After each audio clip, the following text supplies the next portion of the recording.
कि जब 85% हर बच्चे के लिए बना हुआ है, इसका मतलब जो क्वेश्चन हर बच्चा कर सकता है वो किसी का गलत नहीं होना चाहिए।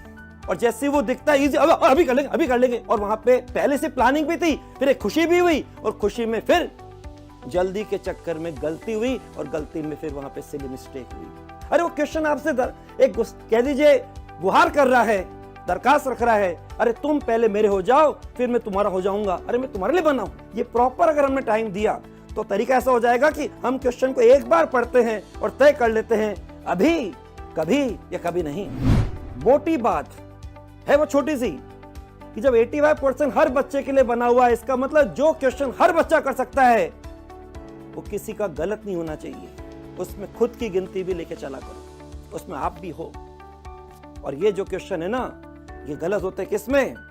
एक तो पहले से मालूम है, प्लानिंग करके जाते हैं, इजी क्वेश्चन को जल्दी कर लेंगे, और जैसे ही वो दिखता है इजी, अभी कर लेंगे, और वहां पे पहले से प्लानिंग भी थी, फिर एक खुशी भी हुई, और खुशी में फिर जल्दी के चक्कर में गलती हुई, और गलती में फिर वहां पे सिली मिस्टेक हुई।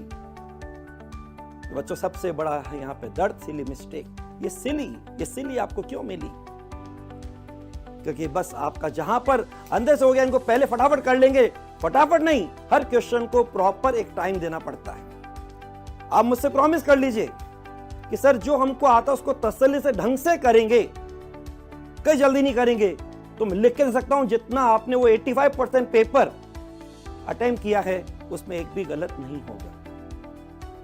तो पहला यहां कमिटमेंट हो गया कि हमारा तीनों सब्जेक्ट में वो पोर्शन जो प्लेन टाइनी क्वेश्चन होते हैं, इजी क्वेश्चन होते हैं, फंडामेंटल पर होते हैं, बहुत सिंपल लैंग्वेज में होते हैं, बहुत सिंपल ऑप्शन में होते हैं। क्वेश्चन की लैंग्वेज में कंफ्यूजन ना ऑप्शन में कंफ्यूजन, साफ दिखता है कि ये इसका आंसर होगा, लेकिन ये ऑब्जेक्टिव पैटर्न है।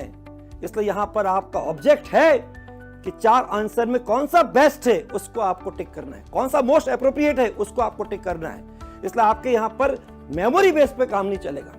पहले से कोई क्वेश्चन आपका करा हुआ हो तो भी वहां पे एग्जाम में जाके उसको आप फ्रेश मान के चलिए, तो आप भूल नहीं जाएंगे, कोई नॉलेज गायब नहीं हो जाएगी।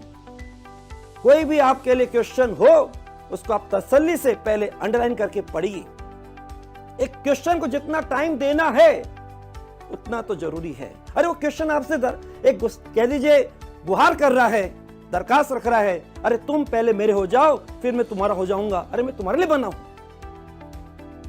थोड़ा सा कितनी सीधी सी बात है, जितना उसको टाइम चाहिए उतना उसको टाइम दीजिए, और बचपन का तरीका लगाइए, अंडरलाइन करके पढ़िए, और एक क्वेश्चन पे हमेशा फोकस रहिए।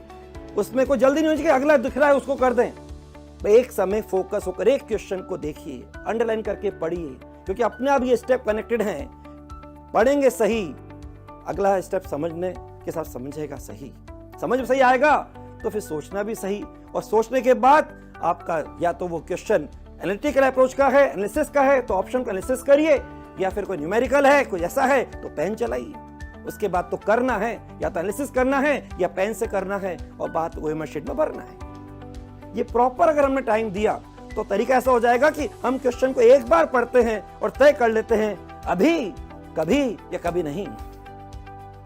अभी का मतलब हमारा इजी राउंड का क्वेश्चन है, हमारा प्लेन टाइनी क्वेश्चन है, और बस वही आपका तरीका होना चाहिए। Take it easy and make it easy, और आराम से आप फर्स्ट राउंड में 85% पेपर को अटेम्प्ट कर सकते हैं। पिछले 2020 से मैं देख रहा हूं, ये 5वां साल होगा, लगभग आपका 85% पेपर फर्स्ट राउंड में हो सकता है। तो मैं यहां पे बात करूंगा आपसे, आप जिस लेवल पर हैं अपने को अच्छे से जानते हैं, आपके बस क्यों नंबर कट रहे हैं, नंबर खोने का कारण क्या है, तो साथ में उसका निवारण की बात भी करूंगा। तो सबसे पहले तो ये हो गया, कोई भी आपका अटेम्प्ट क्वेश्चन जो सबके लिए बना है उसमें आपकी गिनती भी आती है, इसलिए आपका गलत नहीं होना चाहिए, आपका कमिटमेंट होना चाहिए। इसके लिए आपका कमिटमेंट मुट्ठी भरकर थोक कर बोलना चाहिए, सर ये क्वेश्चन एक भी गलत नहीं होगा।